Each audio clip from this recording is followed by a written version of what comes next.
জনাবে মুহাম্মদুর রাসূলুল্লাহ সাল্লাল্লাহু আলাইহি ওয়াসাল্লাম ওই সময়তে ওই ইহুদি ছেলেটাকে বলতে লাগলেন, হে বাবা তোমার চোখটা খোলো। এই ইহুদি ছেলেটা তখন ইন্তেকাল হয়ে গেছে।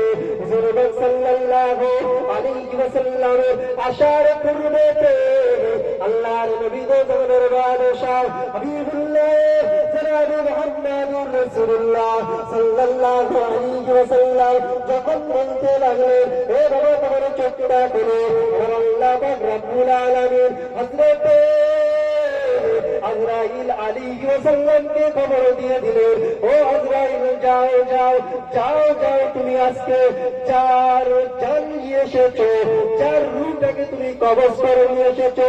ওই ব্যক্তির রূহটাকে এই মুহূর্তে ওই ব্যক্তির কাছে পৌঁছে দাও।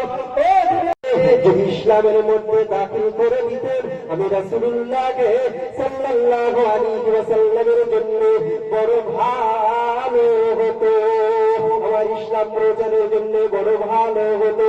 আল্লাহর নবী জামানের বাদশাহ হাবিবুল্লাহ জনাবে মুহাম্মদুর রাসূলুল্লাহ সাল্লাল্লাহু আলাইহি ওয়াসাল্লাম যখন এই দোয়া করলেন, আল্লাহর নবী জামানের বাদশাহ হাবিবুল্লাহ জনাবে মুহাম্মদুর রাসূলুল্লাহ সাল্লাল্লাহু আলাইহি ওয়াসাল্লামের এই দোয়াকে আল্লাহ পাক রব্বুল আলামিন হযরত ওমর ফারুক রাদিয়াল্লাহু তাআলা আনহুর জন্য কবুল করে নিলেন। হযরত ওমর ফারুক রাদিয়াল্লাহু তাআলা, যে ব্যক্তি আল্লাহর স্মরণ করে আর যে ব্যক্তি আল্লাহর স্মরণ করে না, এই ব্যক্তিদের দৃষ্টান্ত হচ্ছে জীবিত ও মৃতদের। ও গুরুর মানুষেরা, আল্লাহর নবী জামানে আমার উম্মতেরা, আমার আব্দুল সত্তার, আমার আব্দুল জব্বার আপনি দেখেন তারা আমার জন্য পাগল হয়ে গিয়েছে।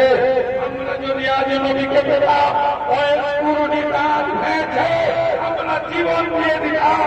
আমরা যদি আজ নবীকে পেতাম, আমাদের জীবন দিয়ে দিলাম। আল্লাহ পাকের নবী দেখবে, আল্লাহর নবীর ভালোবাসায়